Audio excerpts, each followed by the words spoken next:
पिताजीला घेऊन आलास एवढंच करून थांबला नाहीस तर त्यांची छळ करून त्याला जेरी जाणार.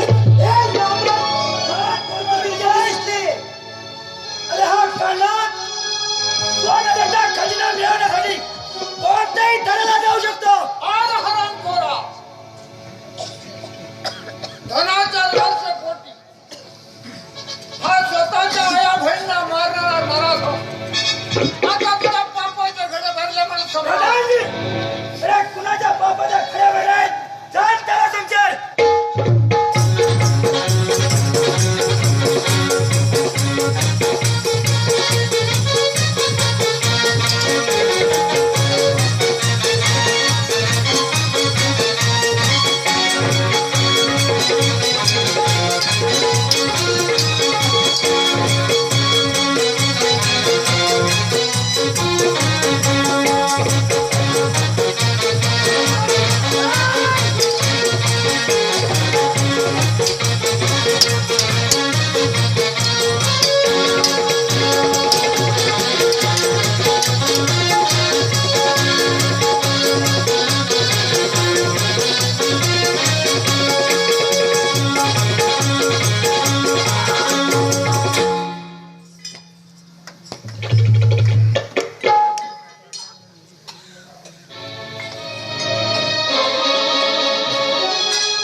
सोनगडच्या खजिन्याची माहिती सांगणार.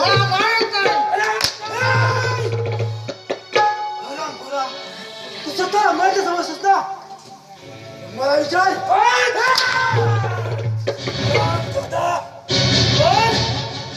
सोनगडच्या खजिन्यात कोणता सांग. त्या दिवामध्ये रक्ताचा शेवटचा थेंब बसेपर्यंत एकच उत्तर मिळेल की मला माहित नाही.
म्हणजे काय?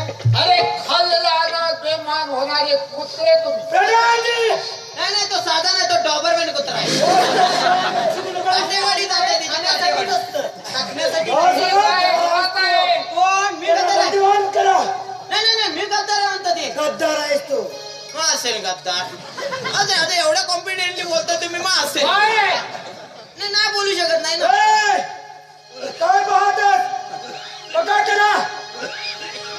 हा हा, पकडतो पकडतो. हात पुढे. हे असा माणूस पाहिजे, लगेच ऐकतो. नाही तर हे, नाही तर तुम्ही महाराज कसे लगेच ऐकता नाही. आवाज करू नको.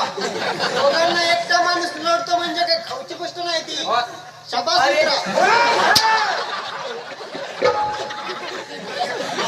शाबास मित्र.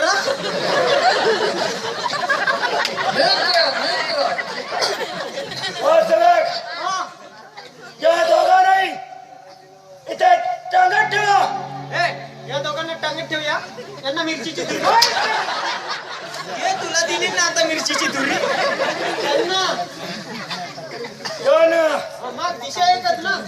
आता मी असा त्याचा आणि त्या रंगकर राजा चंद्रसेनाच्या मानेवर पाय देऊन त्याच्याकडून त्या सोनगडच्या खजिन्याची माहिती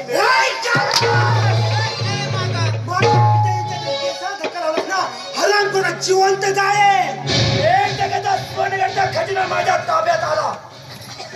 मी या राजाचा सम्राट झालो.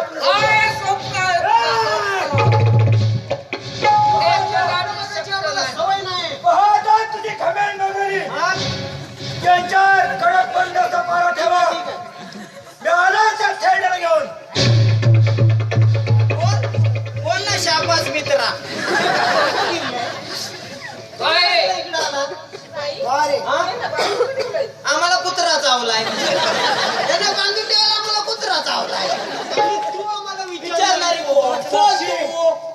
अगं तुझ्या बापूला मी एक वेळ जीवदान दिला पण त्याच्या मोबदल्यात आम्हाला काय मिळालं आम्हाला काय कोण हे काळाची पोरगी आहे? हा. तू काळाची पोरगी आहे? होय. अन्याय, अन्याय, अन्याय, अन्याय, अन्याय, अन्याय, अन्याय, अरे अन्याय बोल. अन्याय. त्यांची मुलगी असले तर न्याय आणि अन्याय हे न समजणे की मी लहान नाही. होय ना साक्षी मागच्या उपकाराची परतफेड करण्याची आता संधी आहे आणि ती तुझे तू ठरवायचं. प्रधानजी या राज्याला वाचवणे हे प्रत्येक सुज्ञान नागरिकाचे कर्तव्य असते आणि आज मी तुम्हाला सोडून मी माझ्या उपकारांची परतफेड करणार आहे. शाबास साक्षी शाबास. चम्मा, अरे मी काय म्हणतो पेरूच्या झाडाला चिकू कसं काय लागलं? अरे मेल्या, त्या चिखलात हे कमल कसं काय आलं बघ? सोडतो हाक्स. सत्य बोल. साक्षी साक्षी घ्या.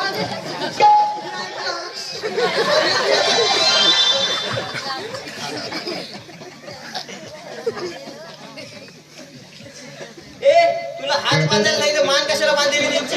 काय त्याच्या राजाच्या बेड्या आहेत त्या. बेडे नाही, त्या बेडे आहेत, बेडे आहेत. अरे काय काय तुम्ही बोलाल? गद्दार आहेस तू गद्दार, मूर्ख मूर्ख, नालायक, नालायक, बेशरम, बेशरम. आणखी काय राहिलं? बोलून घ्या. मला द्या. तुम्हाला काय वाटलं आम्ही गद्दार आहोत? आता महाराज कुठे ठेवले त्याचा घेऊन या. काय म्हणता? तुम्हाला माहिती आहे? म्हणजे तुला माहिती आहे अहो, मार खाऊन एवढे दिवस उगाच काय तिथं राहिलोय. शाबास शाबास. शिपाई चुकलं आमचं काय चुकलं आमचा? अरे चुकलं काय काय चुकलं? अरे हो.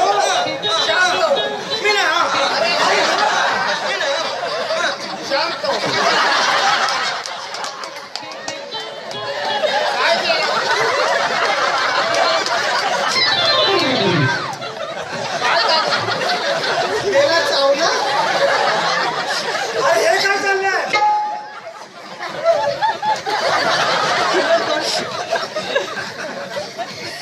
शाबास सेवक. इथे वेळ काढण्यात खूप काय आनंद वाटला. आपल्याला लवकरात लवकर गेलं पाहिजे. हा हा, चला चला. नाही कधी नाही तर तुम्ही चांगले बोलले हो. चला चला चला जाऊया. अरे जाऊ तू अरे मेल्या महाराजांच्या जीवाला धोका आहे. मला लवकरात लवकर. महाराजांचा कधी धोका टाकले होता? धोका कधी अरे टाकला? धोका धोका. धोका? मी म्हटलं महाराजांच्या जीवाला धोका आहे. बर ना तुम्ही या तुम्ही. चले चल चल पटकन. महाराजांच्या जीवाला धोका आणि तू माझा भोका.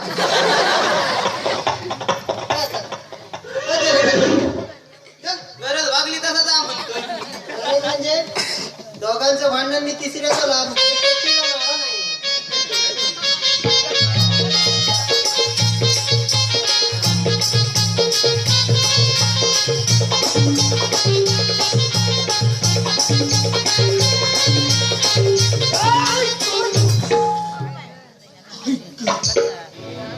अरे खेळण्या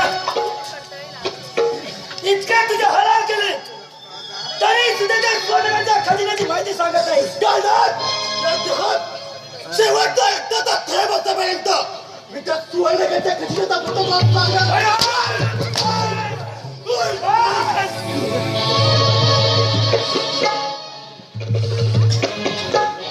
अजून इतका शेवटची संधी देत आहे बोल कन्या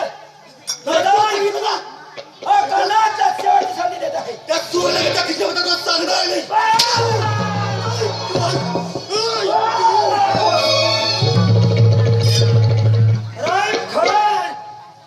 आता घे तुझ्या देवाचे नाव अरे हो मानवता हे राजा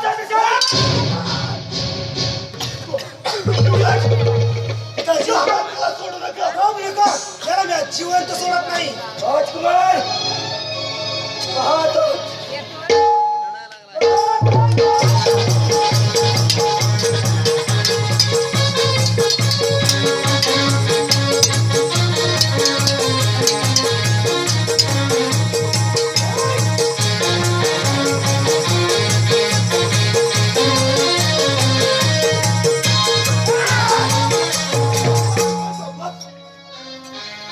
राजा पडला आमचा.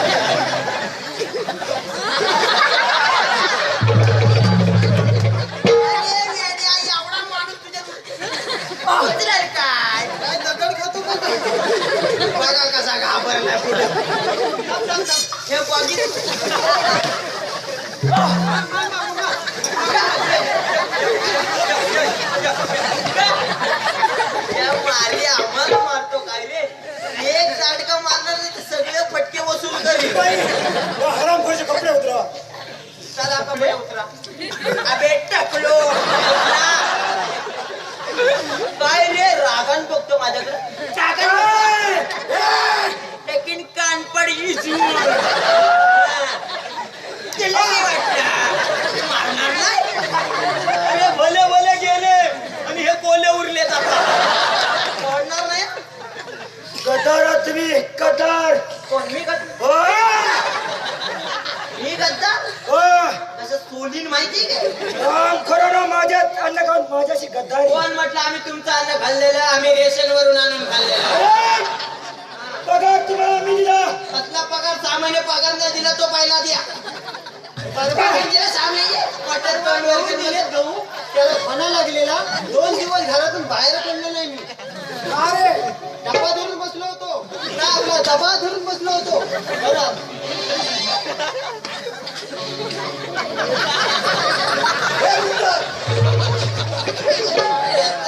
ड्रेस काढला तर चामडी काढली. रागन माझ्याकडे रागत